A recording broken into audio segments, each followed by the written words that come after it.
대한민국 최고의 수출효자 K9 자주포가 이제는 아프리카에까지 팔렸다는 소식입니다. 북아프리카의 전통적인 강국인 이집트가 무려 2조 원 상당의 자주포 구입을 결정했던 소식이 다른 곳도 아닌 이집트 현지 언론을 통해 전해지고 있습니다. 최근 UAE로 4조 원 규모의 수출이 이뤄진 천군까지 따져보면 이번 달에만 민간에 알려진 방산 수출액의 총액이 가뿐히 6조 원을 넘게 됩니다. 이 정도면 세종대왕급 이지스 구축함 배치 2형 5척이나 80여 대의 KF-21 보라매를 살 수 있는 돈인데요. 여러 방산업체들의 숨겨진 실적까지 생각하면 그 규모를 상상할 수 없을 정도로 커질 게 분명합니다. 하지만 이를 좋지 않게 보는 이들도 있습니다. 터키에 무기를 수출했다가 터키가 우리 기술로 우리와 경쟁하는 사이가 된 것처럼 괜히 무턱대고 무기를 팔다가 기술 유출로 큰 피해를 보지 않을까 우려하는 것인데요. 그러나 이들의 우려는 기우에 불과합니다. 현재 이집트의 상황을 고려할 때 설령 이집트가 K9 자주포를 도입하더라도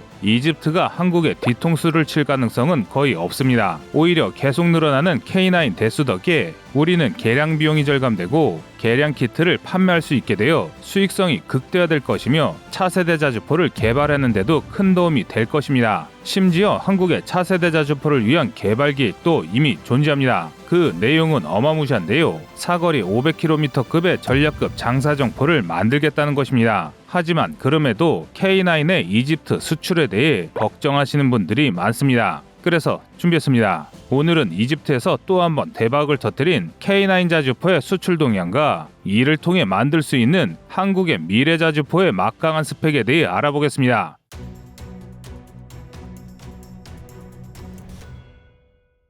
북아프리카의 강국 이집트가 한국의 K9 자주포를 대규모 도입하기로 결정했습니다. 이집트에서 열린 이집트 국방박람회 이덱스 2021에서 한국과 이집트와의 거래가 이루어졌으며 이집트 국내에서도 조립을 염두에 두고 있다고 하는데요. 이집트는 이미 지난 2017년 7월 K9 자주포를 받아 테스트를 진행했으며 2018년 이덱스에서 하나의 K9을 참관하기도 했습니다. 특히 지난 10월 25일에는 이집트 방산물자부 장관 아흐메드 모르시가 대한민국을 방문했습니다. 하나디펜스 창원 공장에서 K9 자주포의 생산 과정을 지켜보고 현대위아 공장에서 K2 부품의 생산 공정을 지켜봤는데요. 물건을 사지도 않을 나라의 장관을 머나먼 이집트에서 불러 우리나라의 자주포를 생산하는 기밀 시설로 초대할 나라는 없습니다. 그래서 이번 방문은 사실상 수출 계약이 마무리된 뒤 기념식을 위해 초청했다고 보는 것이 합당합니다. 전문가들은 2조 원이라는 사업 규모를 고려할 때 최소 100여 대 이상의 K9이 팔릴 것이라 보고 있습니다. 자주포만 산다면 수백문을 살 수 있는 엄청난 거금이지만 탄약과 교육훈련, 예비부품과 사후 지원이 포함된 프로그램을 고려하면 100대 정도를 구매할 수 있는 예산이란 것이죠. 다만 이집트의 상황을 고려할 때 이집트군이 만족한다면 추가적인 대량 도입이 이루어질 수 있다는 분석도 있습니다. 하지만 일각에서는 이번 수출을 많이 우려하고 있습니다. 당장 전쟁이 나게 생긴 이집트가 제값 주고 K9 자주포를 추가 구입하지 않고 불법 복제를 할 수 있다는 게 이들의 걱정인데요. 아무리 돈이 좋아도 고작 2조 원의 국가 핵심 기술이 넘어갈 수 있으니 자주포를 팔지 말자는 것입니다. 이에 더해 한국이 무기를 파느라 중동의 전쟁을 조장한다고 생각하는 반전론자들도 이들과 힘을 합쳐 K9 수출 반대를 주장하고 있는데요. 하지만 이는 하나는 알아도 둘은 모르는 생각입니다. 우선 K9을 수출해서 핵심 기술을 도둑질당할 수 있다는 의견은 수출로 얻을 이득을 계산하지 않은 것입니다. 현재 대한민국은 K9 자주포의 포탑을 완전 무인화하고 발사 속도를 향상시킨 K9 자주포의 두 번째 개량형 K9A2의 개발을 거의 마무리 지은 상태입니다. 곧 국군의 자주포를 K9A2로 개량하면서 완전 무인화하고 사거리 100km의 정밀유도 폭탄을 쏠 수 있는 K9A3의 개발을 본격적으로 진행할 예정입니다. 여기에 쓰이는 포탄은 말 그대로 첨단 최신의 포탄을 사용합니다. 그중 GJM은 현재 개발 중인 스마트 포탄의 끝판왕이라고 할 수 있습니다. 또 현존하는 가장 강력한 차세대 스마트 포탄입니다. K9의 세 번째 개량형인 K9A3에 탑재하는 것을 목표로 개발 중인 GJM은 155mm 포탄의 안정핀을 다는 정도가 아니라 아예 별도의 날개를 달아 사거리를 비약적으로 늘렸습니다. 또 이에 만족하지 않고 포탄의 미사일 추진에 쓰이는 램제트 기관을 탑재하기 위한 연구를 진행하고 있는데요. 이를 통해 최대 사거리 100km로 유도 미사일에 준하는 정밀도를 갖는 포탄이 됐습니다. 이 포탄을 사용하면 K9 자주포로 미사일을 발사하는 것과 큰 차이가 없습니다. 또 K9 A3부터는 52구경장 대포를 교체할 차세대급 58구경장 포 역시 채용해 사거리와 명중률을 비약적으로 늘릴 예정인데요. 반면 이집트에 판매하는 K9은 아무리 좋아봐야 사격 통제 장치를 교체하고 보조 동력 장치를 추가한 K9A1급에 불과합니다. 한마디로 우리가 이제 안 쓰는 구식 기술이라는 것이죠. 따라서 이 기술을 지키기 위해 수출을 하지 않는 것보다는 K9을 팔고 얻은 이자금으로 K9A2의 양산과 K9A3의 개발에 투자하는 것이 대한민국에 더 이득이라는 것입니다. 그리고 이렇게 수출 자금으로 얻은 막대한 자본을 활용해 앞으로 우리가 개발할 무기들의 연구를 계속하다 보면 우리 국방기술자들이 만들고자 하는 궁극의 무기인 초장사정 자주포를 개발할 수 있게 될 것입니다. 초장사정포는 우리 국방기술자들이 2040년대까지 개발하려는 차량형 화포의 끝판왕인데요. 고성능 AI를 이용해 자체적인 판단으로 전투를 수행할 수 있고 대전에서 북중국경에 위치한 신의주의 포탄을 퍼부을 수 있는 사거리 500km의 미래 무기입니다. 미국이 야심차게 추진하다 개발을 포기한 전략 장거리포 SLRC ROC를 우리 사정에 맞게 수정한 무기인데요. 그런데 이를 개발하기 위해서는 K9A2부터 적용될 무인화 기술과 원격 지휘통제 기술, K9A3에 적용하는 장포신 기술과 이와 관련한 노하우가 축적되어야 합니다. 그러기 위해서는 충분한 양성을 통해 많은 데이터를 확보해줘야 합니다. 한마디로 많이 만들어지고 많이 쓰여야 한다는 소리인데요. 이를 위해서는 한 대라도 많은 K9 자주포를 수출해야 합니다. 이렇게 하면 개량 비용 부담을 크게 줄여 적은 비용으로 K9 자주포를 최첨단화할 수 있습니다.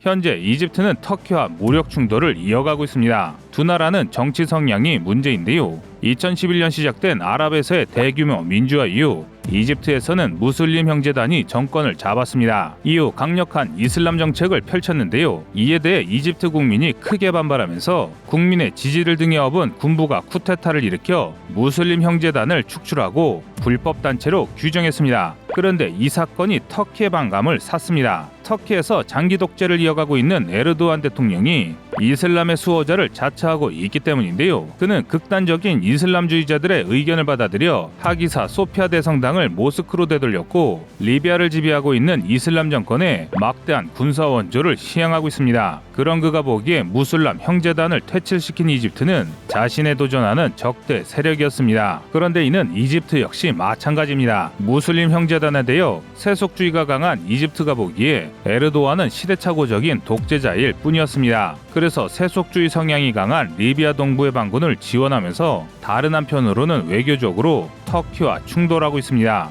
이에 대응해 분노한 터키가 리비아에 대규모 군사력을 투입 중입니다. 이에 따라 양국의 군사적 긴장이 날로 강화되면서 국방력 강화가 시급한 상황인데요. 심지어 문제가 하나 더 있습니다. 바로 에티오피아인데요. 에티오피아가 이집트의 생명 중일 나일 강상류에 초대형 댐과 수력 발전소를 건설하려 하자 물 부족을 겪던 이집트가 강하게 반발하면서 두 국가의 대립이 군사적 긴장으로 확대되는 모양새입니다. 그런데 두 문제 모두 이집트가 절대 양보할 수 없는 문제들입니다. 그래서 이집트는 협상보다 전쟁을 택할 가능성이 높은데요. 그리고 당연한 말이지만 전쟁을 하려면 더 많은 무기가 필요합니다. 많은 전문가들이 이번 K9 수출이 단발성으로 끝나지 않으리라 분석하는 이유가 바로 이 때문입니다. 이는 매우 중요한 문제인데요. 과거 세계적으로 우리 K9 자주포보다 훨씬 우수한 자주포로 인정받는 독일의 펜저하우비츠 2000만 보더라도 이를 잘 알 수 있습니다. 펜저하우비츠는 전장 11.7m, 전폭 3.5m,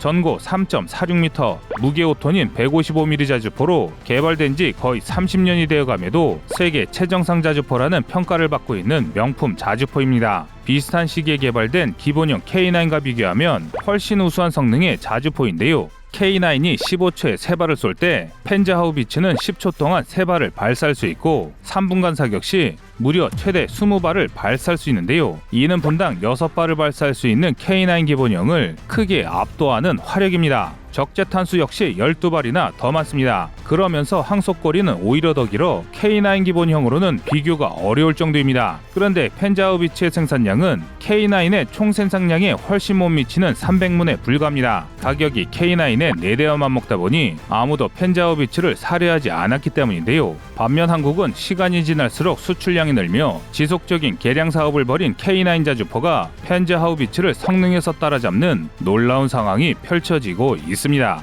현재 K9의 총 생산 수량은 국내분만 1,300문에 달하며 국외분을 포함할 경우 연달은 수출 성공으로 수년 안에 2,000문 생산에 성공할 것으로 보입니다. 개량 소요와 정비 소요가 넘쳐나니 부품 공급이 끊이지 않는 것은 물론 안정적으로 다음 개량 사업이 진행 중입니다. 이에 따라 2020년대 중반부터 본격적으로 배치될 K9A3는 펜자우비치를 압도하는 세계 최고 성능으로 진화하게 됩니다. 이에 비해 세계 최고의 자주포라 찬사를 받던 펜자우비치는 찬밥 신세로 전락하고 말았습니다. 2014년 크림 합병 이후 지금까지 이어지고 있는 우크라이나 사태로 잠깐 수출 수요가 발생하는 듯했으나 이후 유럽에서조차 K9에 연달아 참패하면서 이 최강의 자주포라 불린 무기는 퇴역을 고민해야 할 지경에 처한 상황입니다. 현재 우리 방위 산업은 멈춤 없이 성장하면서 세계 최고라 불리던 독일을 꺾었고 차근차근 기술을 축적하며 미국도 인정할 수밖에 없는 세계 최고 수준의 국방 기술력을 확보하게 됐습니다. 그러나 여기에서 안주해서는 안 됩니다. K9을 개량하는 한편 K9을 아득히 뛰어넘을 수 있는 차세대 초장사정 자주포 개발에 꾸준히 투자해 미래에도 기술 우위를 유지해야 합니다.